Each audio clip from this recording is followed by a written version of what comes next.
kita bisa melihat dengan platform yang kita kenal dengan Buy Now Pay Later, BNPL, yang memang harus kita pantau nih. Buy Now Pay Later ini kalau nanti bisa nggak dipantau dengan baik, juga di OJK juga khawatir. Betul, Pak. Seperti apa sih Buy Now Pay Later ini bisa menjadi portofolio yang baik? Semua optimis.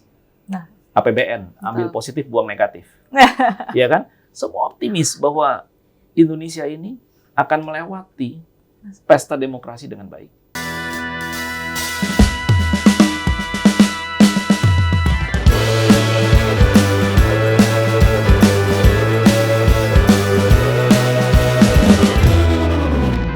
Halo Sobat Bisnis, bertemu lagi di podcastnya Bisnis Indonesia di Broadcast. Bersama saya Dedianti. Kali ini kita lagi main ke salah satu gedung pemilik dari Bapak Suwandi, selaku Ketua Umum Asosiasi Perusahaan Pembiayaan Indonesia. Pak Suwandi Wiranto, apa kabar Pak? Baik, Sis Ade. Sis Ade? Oke. Oh, iya, aku manggil Pak Suwandi Bapak, Bro atau gimana? Bro aja. Bro aja. Gimana Sobat Bisnis, setuju? Ya setuju harusnya. Kenapa?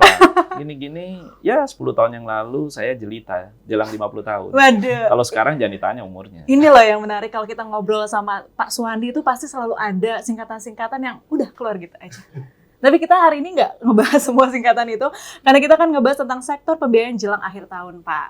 Menarik ya, Pak ya? Selalu menarik. Selalu menarik. Oh, iya. Apalagi nih di bulan November, sudah nanti Desember, udah 2024 lagi. Betul. Tidak terasa 2023 dengan begitu cepat kita lalui. Rasanya baru kemarin kita baru masuk ke awal tahun 2023. Baru merayakan. Baru saja kita Happy New Year, baru saja kita rasanya lega karena COVID sudah melewati 2-3 tahun COVID ya Pak COVID ya? sudah tidak ada, kita bisa bertemu lagi secara offline gitu kan, rindu banget gitu kan. Masih kalau COVID kita wawancaranya kita berapa meter atau kita pakai masker ya Pak ya? Salah satu itu atau mungkin pada saat COVID kita harus pakai Zoom, pakai Teams yang dulunya sebelumnya kita nggak kenal tuh Zoom dan Teams. Jadi kita harus melek digitalisasi lagi, ngobrol wawancara pakai Zoom. Jadi tapi menyenangkannya sekarang sudah bisa bertemu lagi. Betul. Tapi kita belajar sesuatu. Yang tadi kita gaptek, kita nggak jadi gaptek. Jadi kita udah nggak gaptek. Nggak gaptek. Dulu tuh saya paling seneng ya. Kalau saya bilang, aduh teknologi itu mahal. Tapi saya paling suka tuh perangkat komputer itu katanya perangkat teknologi itu IBM. Ya. Yang artinya it's better manual. Waduh. Jadi nggak perlu investasi, tapi ternyata nggak bisa. Sekarang harus investasi. Harus gitu tetap juga, Pak. Harus. Oke nih, Pak Suwandi memasuki akhir tahun 2023, Sobat Bisnis. Bagaimana sih Pak kinerja dari gambaran sektor pembiayaan? Mengingat sejumlah isu dari global, bahkan tanah air sangat menguat nih Pak. Apalagi juga kita tahu tahun depan, sebulan lagi kita akan menjelang tahun pemilu 2024. Ya, kalau kita lihat memang berbagai macam analisa yang terjadi pada saat-saat COVID, kita melalui fase-fase yang sangat berat. Ya. Karena kita juga sangat memahami pemerintah melihat bahwa kita semua harus di rumah, kita tidak bisa berinteraksi, tidak bisa berkomunikasi dan lain-lainnya. Sementara pinjaman begitu besar ya dari perbankan, dari pada sektor perusahaan kepada perseorangan, retail financing dan lain-lainnya. Kami di industri pembiayaan memang paling besar di pembiayaan sektor retail. Nah, retail ini paling banyak di otomotif ya.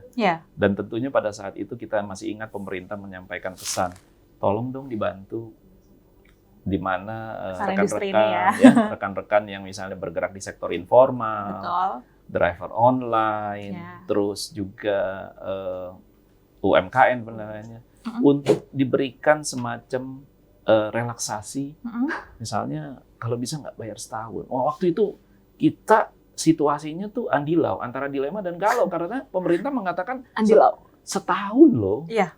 Nah, tapi kita juga berusaha menjelaskan, maksud dari pemerintah nggak salah. Ya, Pak. Kalau memang orang terkena COVID dan terdampar, sampai dengan memang nggak bisa ngapa-ngapain, ya kita haruslah berikan dia waktu yang cukup untuk memang tidak dikejar-kejar. Ya. Tapi kan ternyata COVID juga merubah cara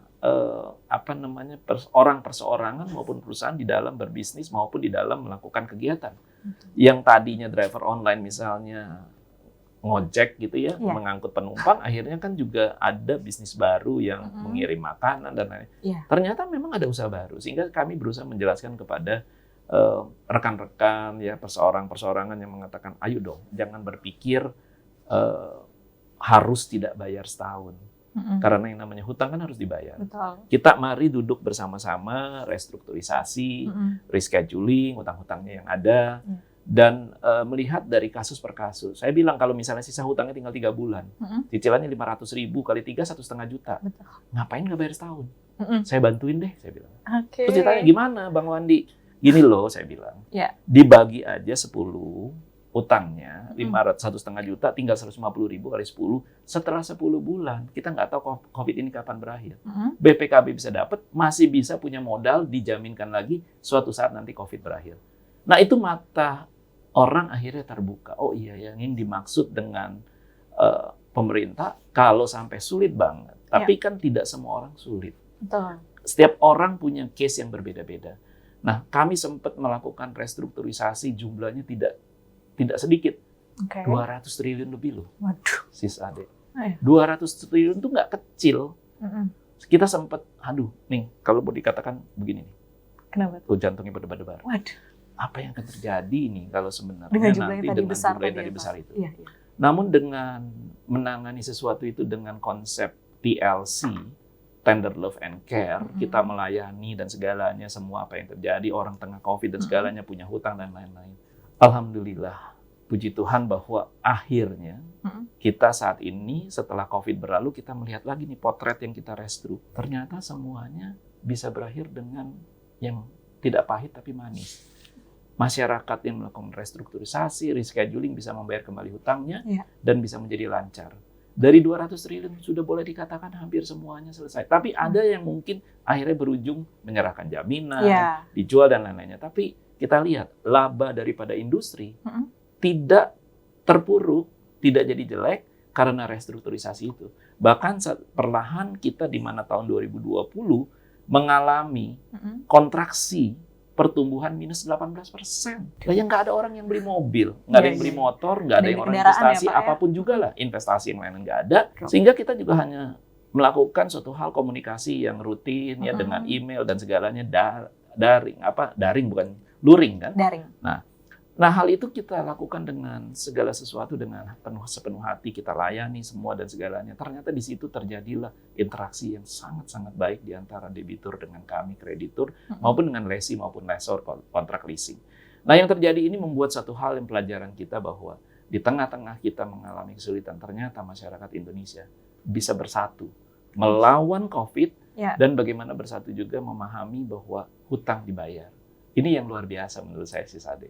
Kesadaran itu ya Pak? Kesadaran membayar hutang dan segalanya. Dan kita lihat semua perjalanan industri, kita mengalami kontraksi pertumbuhan minus 18% di 2020, 2021 sudah minus 1-2%, 2022 kita tumbuh 13%. Nah ini yang luar biasa, perjalanannya kita bisa lihat bertahap dan ternyata industri pembiayaan bisa keluar sebagai pemenang di dalam pertumbuhan. Nah kalau yang di ujung tadi pertanyaannya Pak, kalau di 2024 seperti apa nih pembiayaannya sendiri Pak? Walaupun mungkin masih memperkira-kirakan, mungkin lebih dibawaannya itu lebih ke tahun politiknya itu Pak. Nah sebelum kita masuk berbicara tahun politik, banyak orang bertanya, banyak jurnalis juga bertanya, Pak Wandi, apa sih yang menyebabkan pertumbuhannya tiba-tiba dari minus 18, minus 1-2%, up, minus plus 13%?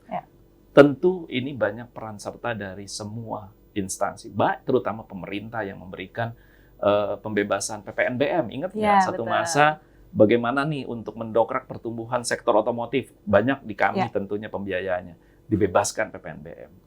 Orang beramai-ramai. Kenapa orang mau berinvestasi? Di Indonesia ini tren orang investasi motor tuh rata-rata 2-3 tahun dia ganti. Tren loh, kita bicara tren. Kalau bicara motornya sendiri mungkin umurnya bisa lebih dari 3 tahun. Lebih dari 5 tahun. Mobil juga bisa. Mobil juga trennya 5 tahun. Kenapa 5 tahun? Itu sudah merupakan kayak paradigma. Ya, artinya gini, banyaknya dealer-dealer atau manufaktur otomotif menawarkan 5 tahun spare part free. Itu kan penawaran-penawaran promo yang dimana kalau orang beli kendaraan, saya beli pokoknya 5 tahun kalau ada rusak saya nggak bayar. Nah, karena udah dapat promo tadi. Betul. Maintenance bisa dapat diskon, ada yang free juga selama 3 tahun. Nah, ini merupakan promo-promo di mana kalau orang yang mungkin the have ya, punya uang dan segalanya, oke saya beli baru. Tapi begitu menjelang 5 tahun, saya mau jual lah. Saya ganti lagi aja yang baru. Karena free lagi kan. Tapi ini menjadi mobil bekas kan. Nah, potensi pasarnya menjadi sangat besar, apalagi disertai dengan bebasnya PPNBM. Yeah. Nah, ini luar biasa menurut saya kerjasama antara pelaku bisnis, ya, automotive maker dan segalanya dengan Kementerian Perindustrian, pemerintah dan lain-lainnya. Terus kita juga bisa melakukan pembiayaan. Dan bayangkan kalau 2020 orang tidak ganti mobil, 2021 juga masih belum bisa. 2022 sebagian juga masih sulit. Nah, 2 tahun aja kita ambil lah. Yeah. Kita tarik mundur 5 tahun ke belakang.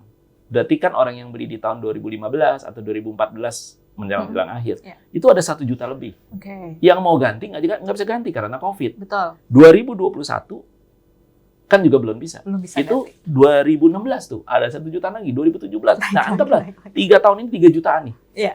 Ya, 2017 masih orang juga mau ganti nggak bisa ganti dan segalanya. Ada yang mau ganti. Nah, 3 jutaan, 30%-nya aja. Gantinya misalnya di 2023 udah 900.000, nggak usah jual kemana-mana. Penjualan mobil udah pasti ngangkat. Ya. Nah, itulah penyebabnya di tahun 2023 ini kita tumbuh luar biasa secara industri sekitar 16% year on year. Nah, tapi memang agak menurun sedikit sekarang sekitar 15,5%. Menjelang setelah pengumuman mau adanya pesta demokrasi agak turun ya. Agak turun. Nah, terus investasi itu banyak misalnya di pembiayaan alat berat. Alat berat pada saat COVID, lah Indonesia ini kok rasanya dapat berkah gitu ya, dapat berkat dari Tuhan bahwa di bulan Agustus tahun 2020 harga tambang seperti batu bara mengalami peningkatan. Terus kita lagi gencar-gencarnya bangun yang namanya smelter. Nikel, electric vehicle tumbuh. Nah, ini merupakan berkah yang satu demi satu hadir untuk negara kita, untuk bumi pertiwi kita.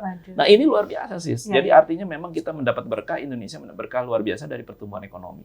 Orang lain turun, Eropa bermasalah, Amerika bermasalah. Kita tumbuh dan kita sangat baik pertumbuhannya. Betul. 2024 tadi sistanya kan? Yes. Nah, 2024 bagaimana? Pesta demokrasi. Betul. Oktober dimulai. Pendaftaran dan segalanya. Kita sudah tahu capres, cawapres. Sudah ada 3 calon. Betul, Pak. Ya kan? Nah, terus kita tahu bahwa pesta demokrasi ini dulu awalnya disetting oleh pemerintah maupun oleh KPU, Komisi Pemilihan Umum, itu katanya pemilihannya itu kalau nggak salah bulan 4 lah ya dulu ya. Terus tiba-tiba kan sekarang dirubah. Maju.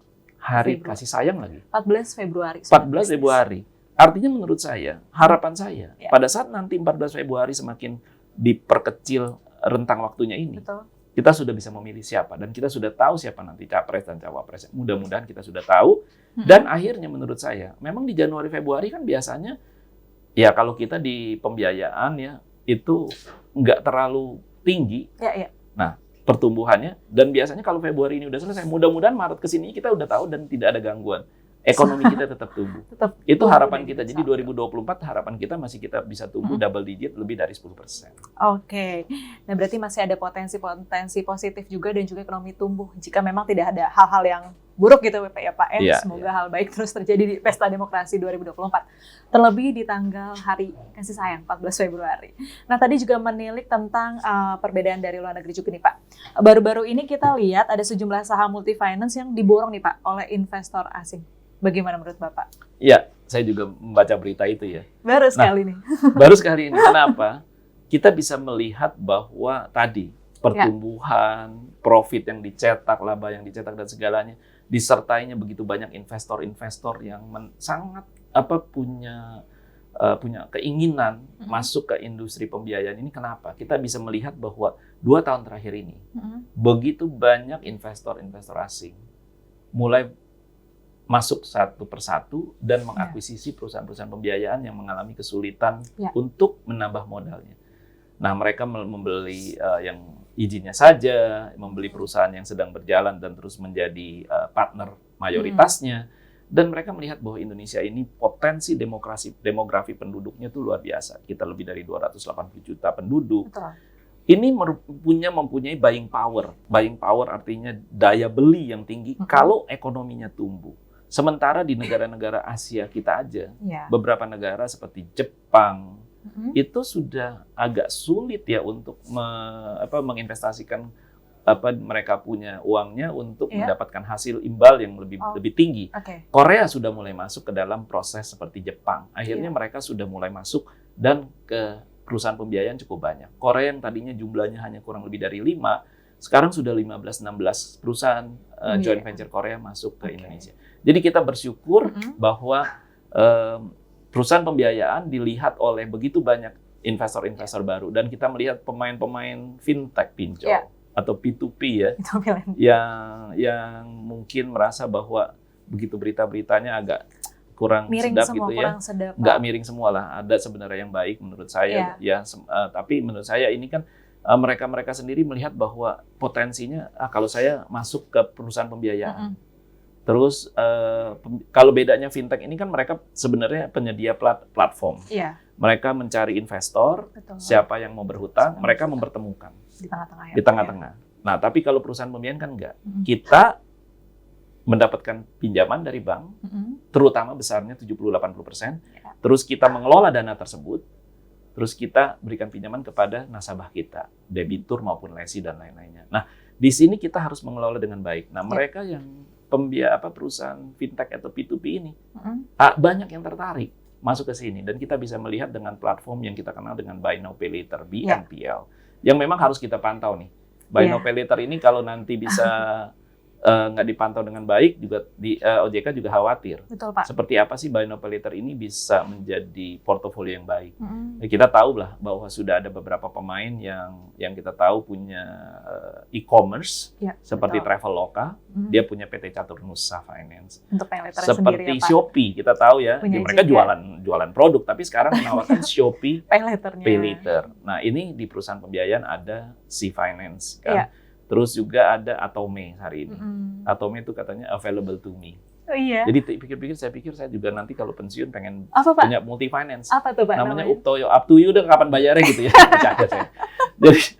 Jadi maksud saya penawaran yang luar biasa dari setiap e-commerce ini, generasi milenial yang baru ini, yang very. Jadi tertarik ya, Pak, untuk menggunakan Pay Later itu sendiri ya? Betul, yang very high tech dan segalanya. Ya, jadi ini campuran dari beberapa generasi di perusahaan pembiayaan. Kita melihat perusahaan pembiayaan ini memang mempunyai fleksibilitas, cepat dalam memberikan pinjaman pembiayaan ke seluruh sektor. Apa aja katanya palu gada, apa lu minta gua ada. Tapi kita harus tetap meningkatkan namanya sekarang OJK tuh memperkenalkan bahwa perusahaan pembiayaan juga harus mulai memperhatikan GRC, governance, risk, dan compliance. Ya, aturan juga harus ditaati, dipatuhi. Aturan-aturan semakin diperketat, diperjelas. Di tengah-tengah OJK memberikan peluang untuk kita mengembangkan bisnis usaha. Tadi kan Bapak juga sempat menyinggung tentang high tech yang juga tinggi ya, apalagi milenial. Dan sedangkan kalau untuk perkembangan dunia digital itu juga memang tinggi sekali nih, Pak. Untuk dari pelaku industri, dari sektor pembiayaan sendiri, pastinya ada inovasi-inovasi dong, Pak, yang pastinya nggak mau ketinggalan juga. Bagaimana Bapak menanggapinya? Dan selalu ikut dalam perkembangan digital ini? Ya, digitalisasi, kalau kita bicara digitalisasi itu bicara mungkin udah 10-12 tahun yang lalu. Saat-saat awal orang bicara mengenai wah, ini era digital, digital. Nah, apa sih maksud dari digital? Ya tentu ujung-ujungnya adalah kemudahan. Ya, ujung-ujungnya adalah bagaimana kita bisa menghilangkan proses-proses manual. Yang saya bilang tadi, it's better manual, padahal nggak juga. Karena prosesnya kalau bisa dipermudah dengan digitalisasi, dengan orang mengajukan aplikasi, semuanya bisa. Semuanya juga hanya within your range, dengan cepat dan segalanya, terus langsung dikirimkan aplikasi dan segalanya. Nah, perusahaan-perusahaan pembiayaan yang besar-besar juga melihat ini sebenarnya merupakan satu hal yang baik. Kenapa? Yang tadinya orang harus datang ngisi formulir bla bla bla, yang sekarang aja kita pakai Google Form dan lain-lain. Nah, perusahaan pembiayaan mengembangkan proses itu ke digitalisasi. Nah, proses aplikasinya, terus proses dan segalanya, terus tetap yang namanya survei tetap dikunjungi. Tapi sekarang ini sudah banyak yang mulai melakukan perubahan-perubahan yang lebih cepat. Bahkan perjanjiannya juga bisa ditandatangani secara digital karena sudah ada DigiSign dan segalanya. Karena undang-undang ITE sudah keluar. Nah, ini proses digitalisasi adalah mempermudah di proses depannya nih. Persetujuannya, aplikasinya dan segalanya. Nah, di kita pelaku usaha perusahaan pembiayaan itu kok masih meyakini bahwa ayo di depannya prosesnya ini bisa kita digitalisasi. Tapi kalau collection-nya itu is a combination of bagaimana kita menyadari debitur-debitur kita yang kalau bisa ya nggak perlu dikunjungin, tapi bayarnya misalnya pakai virtual account, datang ke Indomaret. Transaksinya melalui digital. Kalau misalnya mereka mau melakukan, monggo kita persiapkan semua jalannya, jalurnya, infrastrukturnya. Tapi kalau yang lupa, Kalau yang PDIP, penurunan daya ingat itu pasti. Waduh. Nah, itu kita harus kunjungin. Iya kan? Iya. Kenapa harus kunjungin? Kita harus datengin. Oke. Kan nggak bisa yang namanya orang hutang berhutang, itu semuanya hanya melalui dengan konsep digital, Transaksi dengan platform, digital, tanpa ada kunjungan, tanpa ada. Survei Sekarang data. kita punya feel. Ya. Kita tahu generasi sekarang si Sade nih ya. Mereka itu kadang-kadang kalau ditelepon nggak mau ngangkat. Tapi kalau di WA jawab. Nah, ada kecenderungan lebih baik kita lihat WhatsApp-nya dulu nih jika ada pesan daripada langsung ditelepon. Betul. Nah, akhirnya sekarang perusahaan pembiayaan juga sudah mengembangkan yang namanya WhatsApp for Business. Oke. Jadi untuk mengingatkan nasabah-nasabahnya sebelum jatuh tempo dikirimin Pesan-pesannya. Bahkan mungkin nggak kirimin cuman udah jatuh tempo nih, tapi juga dikirimin ada penawaran promo-promo. Awalnya biasanya promonya dulu nih Pak. Nah, terus baru diingatkan. Kan biasa begitu. Kalau nggak nih apa sih ini kalau nagih aja paling cepat. Tapi promo nggak ada gitu loh. Kayaknya nggak menarik gitu ya Pak. Nggak asik banget gitu loh. Jadi asik. Ya kita harus ngikutin tren lah. Ya. Nah sekarang itu harus ada yang asik-asiknya juga gitu kan. Iya. Pokoknya kalau asik-asiknya udah ada, kita bisa menyentuh dan ya istilahnya ngikutin lah anak muda sekarang gitu kan. Sekarang anak muda nggak ngikutin yang tua. Yang tua harus ngikutin yang muda. Berarti Pak Suwandi pun juga seperti itu? Iya, saya tuh nggak mau awet muda, tapi awet tua boleh. Supaya memang nggak semakin tua. Udah nggak mungkin awet muda kan? Betul. Udah nggak mungkin muda, tapi awetnya tua. Iya. Oke Pak, menelik juga nih Pak, pertumbuhannya kan tadi sudah Bapak jabarkan juga cukup baik hingga sekarang dan pasti berharapnya selalu baik apalagi di tahun depan nih Pak. Tapi memang kita tidak pernah menutup mata untuk industri pembiayaan ini ditemui di Indonesia kan untuk beberapa orang yang gagal bayar nih Pak. Antisipasi Bapak seperti apa nih Pak? Kita selalu mengedukasi. Ya. Gagal bayar, ayo dong. Para debitur, teman-teman yang sudah memang udah menandatangani perjanjian hutang piutang. Ya. Apalagi yang muda-muda nih, saya ingetin nih. Okay. Sebelum berhutang, pikir dulu nih, bayarnya gimana? Dari kemampuannya itu juga harus ditulis nggak sih Pak, kemampuan si milenialnya itu dia? Karena zaman sekarang ini trennya begini. Gimana Pak? Kadang-kadang keinginan orang nih melampaui kemampuannya. Ya, spend behavior itu lebih tinggi daripada kemampuannya. Dan oleh karena itu tidak memikirkan resiko. Ya. Harus ingat loh sekarang. OJK di tengah-tengah meminta kita untuk melayani para debitur dan memberikan peluang untuk siapapun boleh berhutang. Ya. OJK juga mengingatkan, tolong dianalisa kemampuannya si yang berhutang. Tapi kadang-kadang kita sudah mencoba menghitung dan berhutang, kita juga kadang-kadang tidak ketahui adanya upaya-upaya daripada si calon yang berhutang ini untuk mengelabui kita. Contoh, memberikan data palsu, meng-create data palsu, hanya untuk bisa disetujui kredit. Di-approve ya Pak ya? Padahal dia tidak tahu resikonya nanti ke depan. Pada saat dia nanti berhutang, dan terus akhirnya berakhir dengan sulitnya dia membayar hutang, terus dia lari-lari cantik, dikejar-kejar nggak mau bayar, terus ngumpet kiri, ngumpet kanan, bahkan sedihnya lagi kalau nanti dia bisa melakukan penjualan di bawah tangan, misalnya kendaraan motor lah anggap, dia jual di bawah tangan, dia gadaikan, dia pindah tangankan, nggak sadar bahwa dia sudah mulai masuk ke jerat ranah pidana. Karena setiap perjanjian hutangnya kan akan diikat dengan perjanjian fidusia. Nah, fidusia itu ada pasal pidananya, bukan hanya hutang piutang yang sering orang bicara perdata. Memang hutang piutang itu perdata. Tapi pertama, kalau dia memberikan data palsu, dia melanggar pasal 35 Undang-Undang Fidusia. Nah, itu hukum pidananya 5 tahun.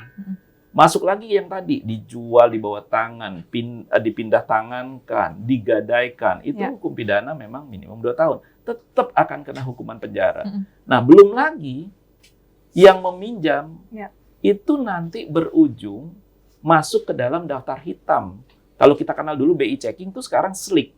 Sistem Layanan Informasi Konsumen. Artinya apa? Kalau dia sudah masuk dalam daftar hitam, nanti hanya karena kredit sepeda motor, dia tentu kan akan, taruh kata dikejar-kejar belum ketemu dan segalanya. Dan dia nggak merasa bahwa nggak bisa dikejar nih katanya. Tapi dia mesti sadar, dia akan punya waktu yang panjang, masih muda dan segalanya, perlu mengejar karir, dan pada saat nanti suatu saat misalnya punya usaha ataupun bekerja punya karir yang baik, namanya tercatat sebagai daftar hitam. Terus tiba-tiba mau mau menikah, mau KPR dan segalanya. Nggak bisa KPR hanya karena motor yang dia udah yang lakukan terdahulu. Nah, ini jangan pernah dilakukan deh. Karena sekarang kita semua industri keuangan, baik perbankan, baik pembiayaan, nanti ke depannya juga yang namanya P2P atau pinjol akan bersatu, baik ada lembaga kecil, mikro, koperasi semua. Siapapun yang berhutang di Indonesia ini akan kami catat dia berkarakter baik atau tidak. Kalau dia tidak berkarakter baik, dia akan kena daftar hitam. Itu langsung? Langsung nanti. Siapapun bisa ngelihat. Kami sekarang, kalau dulu nih, perusahaan pembiayaan nih, kalau orang yang kredit motor, terus dia pernah macet, pernah ditarik, perusahaan pembiayaan lain nggak tahu sebelum April 2019. Tapi setelah April 2019, perusahaan pembiayaan saling bisa mengetahui si A ini pernah macet di mana, si A ini pernah nakal di mana, dan si A ini paling bisa menipu perusahaan pembiayaan paling satu atau dua perusahaan pembiayaan. Kedepannya lagi akan menjadi sulit. Dan dia kalau nggak melunasi, dia akan tercatat terus. Dan ini jangan sampai terjadi lah. Ya, harapan kita adalah kenapa begitu sih? Bukan kita sebenarnya mau mempersulit debitur, bukan kita nggak mengetahui kesulitannya pada saat mungkin debitur bisa mengatakan, iya dulunya sebenarnya saya mampu, tiba-tiba saya di PHK saya nggak mampu. Kalau udah di PHK nggak mampu ya kembalikan dulu deh kendaraannya. Bicara baik-baik supaya tidak tercatat daftar hitam. Nah, tujuannya adalah sebenarnya begini, perlu diingat bahwa perusahaan pembiayaan, perbankan, apalagi kami ini kan tidak bisa dapat dana dari masyarakat seperti bank orang taruh deposito. Betul. Kami ini minjem dari bank. Kalau kami kan mengelola dana bank, kasih pinjem, kalau dia nggak bayar, dampaknya kami nggak bisa bayar bank. Bank kreditur paling besar siapa, Sis Ade? Masyarakatnya sendiri. Kita semua nih menabung deposito di situ, mengharapkan dana kita itu kita bisa tarik di ATM, dapat bunga dan segalanya. Ya kan kalau yang non syariah, kalau syariah kan nggak pakai bunga. Tapi kan itu tetap dana masyarakat yang paling besar. Sebenarnya kreditur paling besar tuh masyarakat, yang akhirnya dipakai oleh masyarakat. Masyarakat dipakai masyarakat yang berhutang. Masyarakat yang berhutang kalau nggak sadar, ujungnya ini kan aliran duit ini terus tidak balik lagi ke masyarakat, akan terjadi krisis kan. Jadi sebenarnya kita ini menjaga dana masyarakat ini, maka kita harus hati-hati menyalurkannya. Kita udah sangat hati-hati, ternyata banyak juga yang nakal. Nah, tapi ujungnya kalau kita lihat banyak nggak sih yang nakal, tadi yang saya bilang banyak, ternyata alhamdulillah ya, sebenarnya perusahaan pembiayaan ini melihat bahwa masyarakat Indonesia yang berhutang ini, NPF-nya kita aja sekitar 2,66. Jadi ya adalah yang nakal. Udah dikasih tahu masih bandel, tetap namanya bandel, tetap aja saudara. Tapi untung, alhamdulillah puji Tuhan, bandelnya sebandel-bandel banget secara industri masih 2,66. Ada perusahaan pembiayaan yang mungkin akhirnya terpaksa harus meninggalkan arena karena salah sembarangan ngasih. Ujung-ujungnya lebih dari 5%, bahkan sampai lebih dari 5%, ada yang 20%, saya dengar dan segalanya. Nggak bisa memperbaiki NPF-nya, harus mengembalikan izin. Oke. Nah, Pak Suwandi, aku mau ngasih info tentang POJK 35 tahun 2018. Nah, ini kan perusahaan pembiayaan harus memenuhi ekuitas minimum sebesar 100 miliar rupiah. Nih, bagaimana selaku pelaku industri ini, Pak? Dan juga kendala-kendala yang ditemui hingga saat ini. POJK 35 2018 itu sebenarnya adalah pengganti POJK 29 tahun 2014. Apa pemenuhan 100 miliar itu sebenarnya sudah tertuang di dalam POJK 29 2014. Yang sebenarnya kalau kita semua baca dan memahami, OJK telah memberikan masa jeda 5 tahun. Dari 2014 sampai dengan akhir 2019. Bahwa perusahaan pembiayaan yang memiliki ekuitas di bawah 100 miliar, ayo, persiapkanlah diri kalian untuk memenuhi 100 miliar tersebut. 2019 banyak yang masih belum memenuhi. Dikasih waktu lagi sama OJK tidak serta-merta. Tapi pada saat dikasih waktu COVID, diberi waktu lagi. Tapi sampai benar-benar nggak ada, ya terpaksa harus menyerahkan izin atau dicabut kalau memang masih nakal. Atau nggak mencari partner investor untuk masuk. Nah di POJK 35 2018, kalau ada investor baru masuk, bukan 100 loh. Tapi harus meningkatkan modalnya menjadi modalisatornya 250 miliar. Jadi OJK ingin benar-benar perusahaan pembiayaan ini ke depannya ekuitasnya semakin kuat. Kenapa ingin diperkuat permodalannya? Karena terjadi sesuatu yang bermasalah, misalnya kredit-kreditnya, bermasalah dan segalanya, kekuatan permodalannya masih cukup kuat untuk menopang si perusahaan itu sendiri. Dan harapannya apabila terjadi sesuatu, misalnya portofolionya memburuk dan lain-lainnya, yang memburuk itu cepat-cepat bisa diselesaikan dan dia cepat bisa bangkit kembali. Nah, kalau modalnya kuat, itu bisa lebih cepat kembalinya dibandingin kalau modalnya itu pas-pasan. Oke, nah kita kembali lagi ke tahun 2024 nanti. Nah, kalau kita sebut aja tahun politik nih, Pak Suwandi. Tadi juga kita sudah tahu capres-cawapres kita, lalu prosesnya untuk pemilihannya di tanggal 14 Februari, begitu ya, masih di awal tahun juga. Dan untuk dari sektor multifinance, apakah ada hal yang berpengaruh nggak sih, Pak, nanti untuk di tahun politik ini ke depannya? Saya sih nggak mau berpikir terlalu jauh tentang who is going to be our next leader. Yes. Siapa yang akan menjadi our next leader sih nanti. Tapi kita berpikir di pembiayaan ini sendiri. Betul. Harapan kita sesuai dengan apa yang disampaikan oleh para ekonom-ekonom senior kita. Yeah. Kita selalu bertanya dan saya juga mengikuti baik itu di media elektronik, media cetak dan lain-lainnya, membaca dan lain-lainnya, semua optimis. Nah, APBN, ambil positif, buang negatif. Ya kan? Semua optimis bahwa Indonesia ini akan melewati pesta demokrasi dengan baik. Oke. Ya. Dan dengan baik, kita semua berdoa bisa lewat. Dan orang juga bertanya, tumbuh nggak? Semua masih melihat, bahkan IMF, World Bank masih melihat bahwa Indonesia ini akan bisa tumbuh tetap di atas 5%. Ya. Kalau di atas 5%, sesuai dengan harapan para ekonom, kami yakin perusahaan pembiayaan bisa tetap tumbuh. Karena kalau kita selalu melihat bahwa pertumbuhan ekonomi begitu dia positif, kita akan tumbuh. Karena daya beli akan ada. Nah, memang yang perlu kita waspada. Ya. Orang sering mengatakan geopolitik yang terjadi eksternal di tahun factor. Ini. Yes. Ya, kita tahu bahwa perang Ukraina sama Rusia udah jarang orang bicara lah. Ini nggak tahu kapan selesai gitu kan. Betul. Nah, terus tiba-tiba ada lagi jalur Gaza. Palestina. Betul. Palestina ini agak sedikit sangat-sangat memprihatinkan menurut saya. Ini bicara hak asasi manusia, banyak dan sektornya juga sudah mulai melebar. Betul. Nah, harapan kita ini bisa diselesaikan dengan baik. Betul. Bahwa terjadilah perdamaian di sana. Sehingga dengan cepat bisa diselesaikan. Nah, kita berharap dengan terjadi lagi perang-perang yang ada, dan kita juga melihat ada beberapa tensi-tensi yang memanas di Laut Cina Selatan dan segalanya. Betul. Philippines, ya, dan segalanya. Harapan kita dunia ini aman-aman saja. Damai, aman-aman saja. Indonesia penduduknya banyak dan semua perekonomian kita diberkati. Ya. Berkah, ya. Tambang juga masih naik turunnya masih cukup, masih bisa diterima oleh pelaku usaha. Ya. Nah, di sisi tambangnya, di sisi pekerjaannya masih ada. Kalau 2024 ini semuanya membaik, dan bahkan the Federal Reserve yang saya dengar, ya, harapannya jangan lagi naik suku bunganya dan segalanya, dan sudah mulai katanya sudah mulai antisipasi para banker, katanya sudah mulai akan menurun, entah kapan menurunnya, apakah di first quarter, second quarter dari tahun depan, tapi harapannya adalah bahwa semuanya membaik, dunia juga inflasinya juga menjadi lebih baik. Analisa para ekonom senior benar terjadi bahwa memang pertumbuhan kita sekitar 5%-an. Kok saya yakin juga kami dari industri pembiayaan bisa tetap tumbuh double digit, mungkin moderate antara 10-12%. Oke nih Pak, kalau menurut data, APPI ini memproyeksikan pada 2024 pembiayaan multifinance tumbuh hingga 13%. Nah, apa sih Pak langkah yang dilakukan untuk mengejar pertumbuhan tersebut?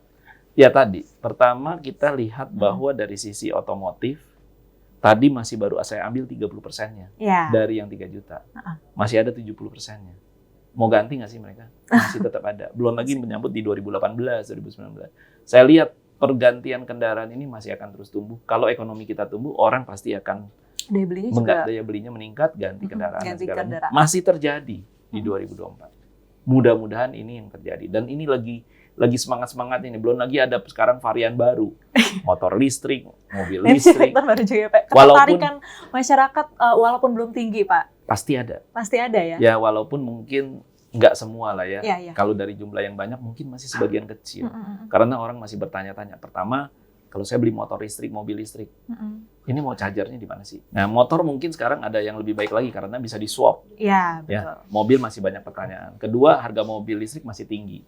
Ya, mungkin nanti kalau mobil listrik harganya sudah murah. Jadi artinya varian ini semakin banyak. Betul. Bagi orang-orang yang mungkin punya uang lebih, mau coba-cobalah mobil listrik gimana mobil. Nah, ada marketnya. Ada. Ya kan, tapi mudah-mudahan dari jumlah mobil yang seperti ini. Nah, alat berat, ya mungkin katanya akan turun karena investasi nggak terus-menerus. Tapi kalau harga tambangnya dan segalanya masih tetap bisa terjaga, masih bagus, tetap akan orang menambang, pasti akan ada pembelian alat-alat berat. Modal kerja pasti dibutuhkan. Jadi melihat ini semua bagian-bagian yang ada, terus ada lagi pemain baru BNPL yang memang masih menjadi diskusi panjang nih. Ya, OJK masih memantau, melihat, dan sekarang harapannya memang para pelaku BNPL ini sangat berhati-hati. Ya. Dalam pemberian kredit karena sifatnya kan kadang-kadang tidak ada jaminan di sini. Sifatnya ini perlu perlakuan atau melihat pinjaman BNPL ini dari sisi asas kehati-hatian, resikonya lebih tinggi. Betul. Ya, nah kalau siapa yang boleh diberikan, jangan sembarangan menjadi siapapun diberikan dengan cara dicicil dan segalanya. Nah, kalau semua kita jalankan dengan compliance, dengan memperhatikan faktor resiko, dan governance-nya bagus, memagari semua. Apa sih yang nggak bisa kita lakukan? Karena kembali lagi, saya balik to basic. Masyarakat Indonesia yang berhutang masih besar dan banyak patuh terhadap membayar hutangnya dan takut akan kena daftar blacklist. Harapannya, yang kecil-kecil ini yang dulunya nakal-nakal, ayolah kembali ke jalan yang benar. Oke, Bro Suwandi, karena aku tadi panggil Sis. Oke, untuk closing statement sedikit nih Bro. Kalau misalkan dari pendapat personal, Bapak sendiri bagaimana melihat dan juga harapan mungkinnya untuk ekonomi Indonesia, Pak? Harapan saya, negara kita sangat-sangat baik dan tumbuh positif. Dan tentunya masyarakatnya juga harus mempunyai pikiran yang positif. Kalau mau berhutang, ukur dulu kemampuan. Ya, jangan yang dikedepankan keinginannya. Agak rasa iri dan segalanya. Oke lah, saya kalau belum mampu, saya juga dulu misalnya lihat teman-teman udah punya mobil, saya naik motor. Ukurlah kemampuan kita. Pada saatnya nanti, saya yakin kok, Bro and Sis atau para masyarakat yang ada di Indonesia ini yang masih kita punya usia produktif ini masih tinggi, masih besar sampai 2030 katanya 51%. Nah, masih baru mulai kerja dan segalanya. Sesuaikan kemampuannya. Mulai dari motor nanti meningkat mobil segalanya. Kalau itu disesuaikan dan patuh membayar hutang dan segalanya, semakin sedikit orang yang tidak benar, semakin sedikit orang yang tidak membayar, sedikit NPF-nya dan kerugian daripada perusahaan pembiayaan maupun lembaga keuangan lainnya. Bunga akan turun, bunga akan menjadi lebih murah, masyarakat yang akan menikmati. Dan tentunya para pelaku usaha yang mempunyai perusahaan dan berhutang juga melalui konsep leasing dan lain-lainnya maupun berhutang dengan bank. Harapannya selalu ukur cash flow perusahaan. Pada saat mau berhutang, pikirkan bagaimana membayar dari hasil usahanya. Kalau itu dilakukan benar-benar dari depan, dari pihak debiturnya, dengan itikat yang baik, tidak mempunyai itikat-itikat yang misalnya memalsukan dokumen dan lain-lainnya, dan mengukur semua kemampuan yang ada. Kami memberikan juga dengan tanpa harus takut ditipu dan lain-lainnya, dan kalau memang ada kesulitan untuk tidak bisa membayar pada saat di tengah-tengah terjadi gangguan, bukan karena tidak mampu di awal. Di tengah-tengah. Berusahalah datang ke perusahaan pembiayaan, berkomunikasi, mintalah restrukturisasi, rescheduling. Selesaikanlah permasalahan hutang itu dengan baik, karena kita sudah melihat contoh pada saat COVID. Pada saat tidak ada kemampuan, kita lakukan dengan benar secara nasional, restrukturisasi, rescheduling kita jalankan. Hasilnya, semua hutang bisa dibayar dan selesai. Dan Indonesia secara kemampuan industri keuangannya menjadi industri keuangan yang kuat dan dipandang oleh mata internasional. Itu yang saya harapkan. Waduh, itu tentu juga harapan untuk industri pembiayaan ya Pak? Tentunya. Ini menjadi harapan perusahaan pembiayaan pada khususnya dan pada umumnya industri keuangan secara menyeluruh. Oke, terima kasih Bro Suwandi. Terima kasih Pak Suwandi lah ya. Terima kasih. Terima kasih sudah ngobrol-ngobrol di podcast podcastnya Bisnis Indonesia. Semoga sehat selalu, kita bertemu lagi. Sama-sama. Mungkin di tahun 2024. Siap. Kita bahas topik yang baru kali ya Pak? Oke. Oke, terima kasih Sobat Bisnis sudah menyaksikan podcast kami bersama Bapak Suwandi. Dan juga sampai jumpa lagi di episode berikutnya. Terima kasih Pak. Terima kasih.